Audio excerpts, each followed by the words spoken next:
Misquoting Jesus: The Story Behind Who Changed the Bible and Why is a book by Bart D.Ehrman, a New Testament scholar at University of North Carolina at Chapel Hill. The book introduces lay readers to the field of textual criticism of the Bible. Ehrman discusses a number of textual variants that resulted from intentional or accidental manuscript changes during the scriptorium era. The book made it to the New York Times bestseller list. Summary: Ehrman recounts his personal experience with the study of the Bible and textual criticism. He summarizes the history of textual criticism, from the works of Desiderius or Erasmus to the present. The book describes an early Christian environment in which the books that would later compose the New Testament were copied by hand, mostly by Christian amateurs. Ehrman concludes that various early scribes altered the New Testament texts in order to emphasize the role of women in the early church, to unify and harmonize the different portrayals of Jesus in the four Gospels, and to oppose certain heresies. Ehrman contends that certain widely held Christian beliefs, such as the divinity of Jesus, are associated not with the original words of Scripture but with these later alterations. Reviews and reception. Alex Beam of the Boston Globe wrote that the book is a series of dramatic revelations for the ignorant, and that Ehrman notes that there have been a lot of changes to the Bible in the past 2,000 years.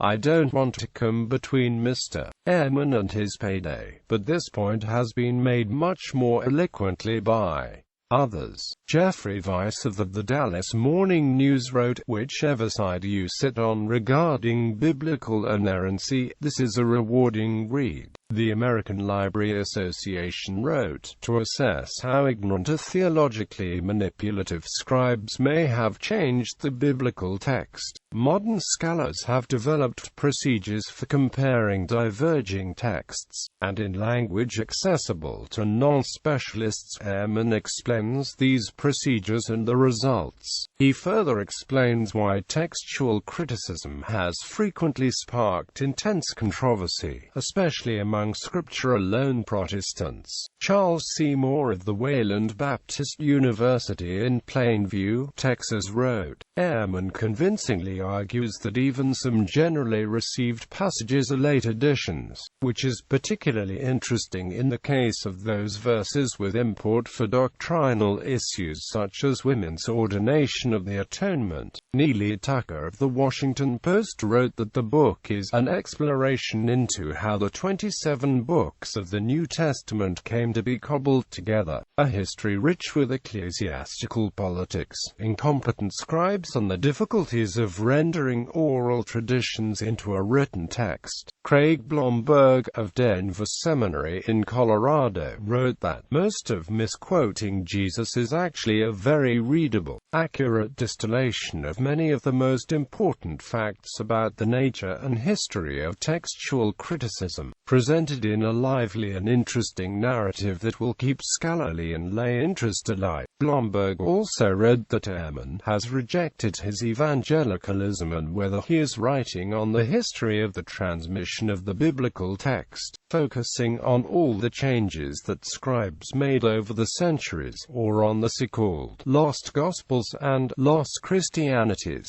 trying to rehabilitate our appreciation for Gnosticism. It is clear that he has an axe to grind. In 2007, Timothy Paul Jones wrote a book-length response to Misquoting Jesus, called Misquoting Truth, a guide to the fallacies of Bart Ehrman's Misquoting Jesus.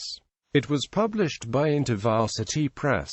Novum Testamentum suggested that Misquoting Truth was a useful example of how conservative readers are reacting to Ehrman.